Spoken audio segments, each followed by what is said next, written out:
I'm excited to talk about this because I've been working on this for a while now and it's finally done. So, as you've seen in the intro, this is the M6C Socom based off of the fictional weapon, the M6C Socom from Halo 3 ODST. Now, let me get into a little bit of a background in the video game to make this make sense of my design philosophy of why I did things and how I modeled this. So, this in the video game is basically the sidearm of the ODSTs that drop in from the sky and complete missions using, stealth tactics and all this other stuff. So, this gun is supposedly a armor piercing, integrally suppressed handgun that you can basically carry around, and it's big and it's powerful and whatnot. Now, what we have here is a Glock 21 Gen 3 frame. So this shoots 45 ACP, and I felt like that was probably the most fitting, especially because there is a Glock 21 conversion kit for that you can make it a shoot a 50 caliber GI round, which it's cool, but it also is like $850. So I wanted to make this thing relatively affordable. So I picked up a Glock 21 Gen 3 parts kit and a couple of other select parts that are used in additively manufactured Glock frames and put this together. So originally, this was a model that I found it was a Glock 19 Gen 3 model I found just randomly. I think I was scrolling like on like I don't even know where I was. I was somewhere scrolling for models and I found it. I was like, man, that's really cool. And I think I printed out that thing and I put my PSA dagger slide and I was like, yeah, it's cool. But there wasn't anything really to it. Like it was just there was no like upper parts for it. It kind of didn't even really work the best as well. Like all the tolerances were kind of off. So I kind of just kept the file and threw it in a hard drive for over a year. And then I picked it up later last year and I was like, you know what? I think we can do something with it. So I basically spent 7 to 8 hours, and I think most of this was spent talking to a girl that I was talking to at the time. I had her on the phone and I was just, you know, modeling this thing. So I took a I took a Glock 21 Gen 3 frame from Printer 2A. Now, very good frame just in general, but I took that as the baseline model for the SOCOM frame here, and I took that Glock 19 Gen 3 frame, and I basically just pulled and stretched and like cut stuff out where it needed to be cut and added material where it needed. I can't exactly go in exactly how I did this, but um, it was basically a lot of fitting it the right way because Glocks in general are very easily like they're all kind of relatively similar, but there's a lot of key distinctions, especially when you're dealing with difference in caliber. So that took a while to do, but honestly, it's funny because this has never happened to me before. This lower frame, right? It's the original frame that I printed out for the prototype, which now is basically the like final model that I've used the entire time. So there was no changes done to it from the original frame. So it ended up working out perfectly, which is really cool and has never happened to me before. So anyway, let's go. The slide itself was actually the biggest issue I had here. So I don't know if you can see here, but it has these indentations, and I might like disassemble it or show you closer up in a different angle, but it's basically the slide, like the back plate. I basically modeled a custom back plate that has these screws that screw into it because all this is it's just a piece that's there for cosmetics, so it doesn't um like necessarily it's not an integral part to the function of it. Technically, this part in the front is as well not an integral part to the functioning of the firearm. So all I did was just slap it on, and that was honestly the hardest piece to get right because you're dealing with trying to keep this reinforced and also light enough and stuff like that. Like I will say, and I won't lie to you, the reliability of this thing, especially in the footage that I showed you for the edit at the start of this video, was kind of atrocious to say the least. Now, it was the problem is that the cycling of the slide was really difficult because I added weight to it. So I had to cut down the spring, and I basically had to make my own bullets, right, and add a little bit more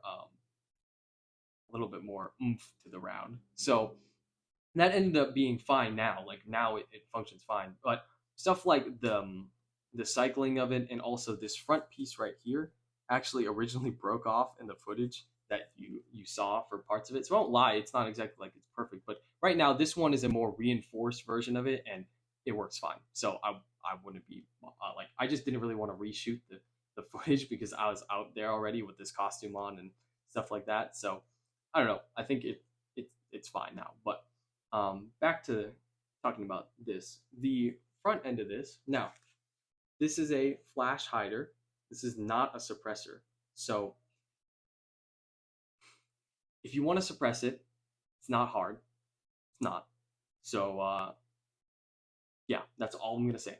It's not hard. But this is a flash hider, and it has these little props on it. So like, let me see if I can get to it. It's a little finicky. Like a little light on it. So that's kind of cool, right? It had a working laser, but since it is cheap Chinese nonsense. Oh, wait a minute. It kind of turned on there for a second. I'm not gonna lie. Oh, it didn't seem to want to work anymore. But anyway, so it works just like that. And then it's all basically cosmetic. Like there's no the only real functional part of this is the frame itself, and that was relatively simple to do. If you know your way around modeling software and stuff like that. The rest of the cosmetic stuff, it's obviously there to make it look like the Magnum from the game. And I think personally, not to toot my own horn, it looks fucking fantastic. So I'm happy with how this turned out because it's also a really fun gun to shoot. Like, how do I describe this? So because the gun is so heavy and obnoxiously long and everything like that, it is a joy to honestly shoot. And especially since 45 is also not terrible, like too terrible of a round as far as recoil goes for the size of the firearm. Like, it was honestly just such a good time shooting. So, when my rounds worked, of course. Now, originally I thought I had light strike problems with this, but I'll throw an image up there from the range. That's not light strikes; those are divots in this primer. So yeah, I think it ended up being fine, and it did function again. It does function now with better ammunition that I made.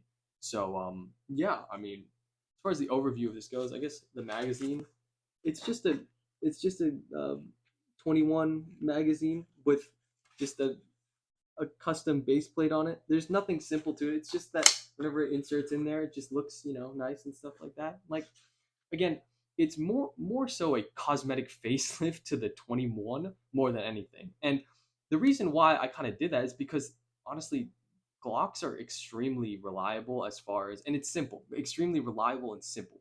So like all in all, I think I probably well, if you exclude the plastic that I took to model, I mean, that's its own separate cost. But this is only like a $300 like gun, realistically speaking. So honestly, really affordable. If you can find the kits for the Glock 21 Gen 3 for, I mean, I think I got mine for roughly $225. But again, even if you find like an old surplus 21 Gen 3, you could probably all you have to do is just take all the parts out and they're all compatible with this bar like a couple of specialty parts that you need if you're well versed in the 3D printed Glock sphere of stuff. But again, I implore you, if you want to know more about this and the stuff that I do, Google is a fantastic search engine. You can find a lot of things about it. You can learn a lot.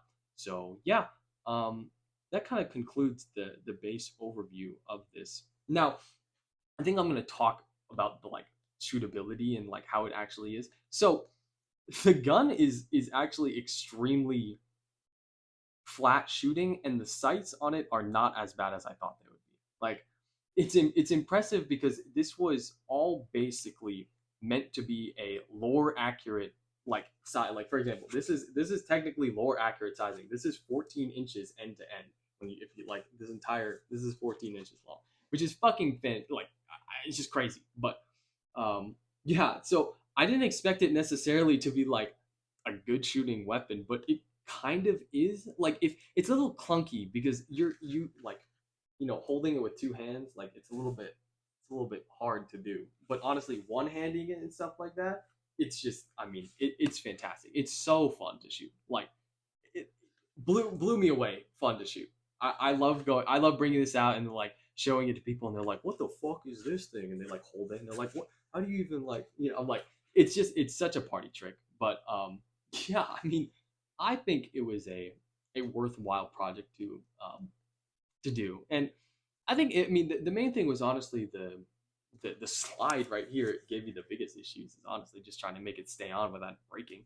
But yeah, I don't know. I love the game. I mean, it's cool to bring something from this game that you really loved and still do love.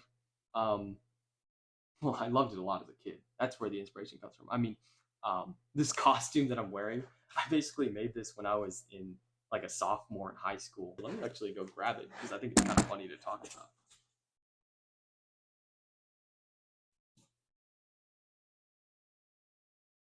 Oh, this was one of the first things I actually ever made.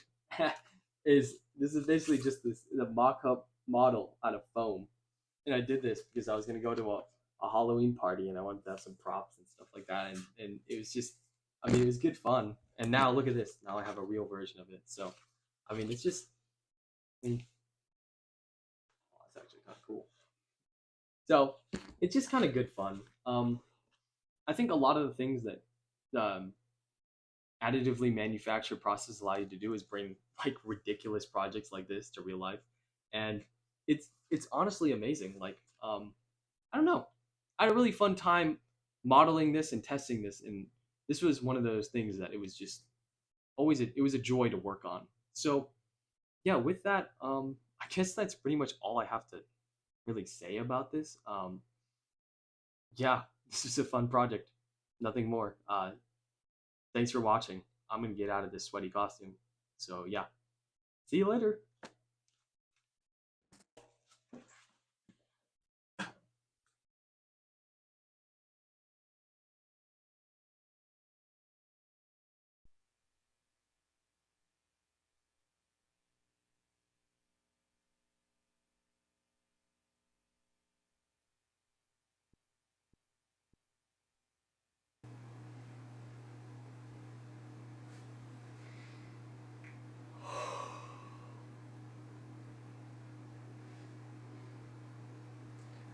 I don't understand what I truly want anymore.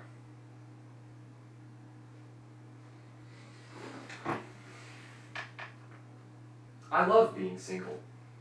I don't have to worry about what I say just so I can kiss someone's face in the end of the day.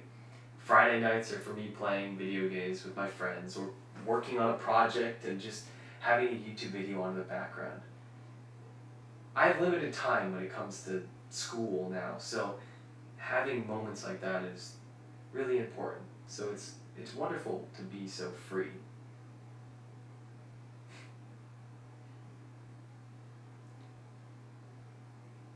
But I miss being with someone else. Someone who just texts you to see how you are or calls you just to hear your voice. Someone who holds you in their arms tightly and loves you for who you are. Someone you have a deeper connection to with all the wonderful intimacies that come along with that. I miss love. Well, of course not. It's not the same if you don't feel it's right with someone.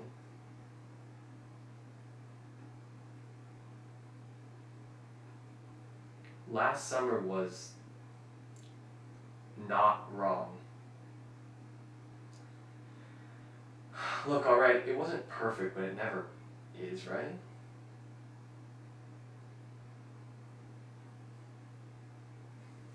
Look, I didn't want to be lonely.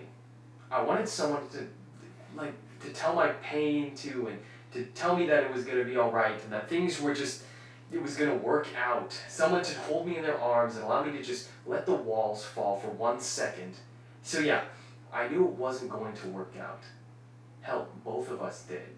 But I just wanted to feel something again, alright? Is that what you wanted to hear?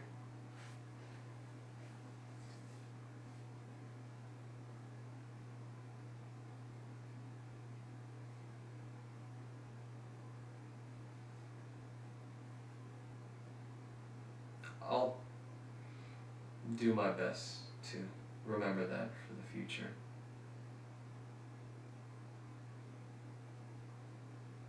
It's just difficult. I want to love someone again, but I know it's probably not the best for me right now.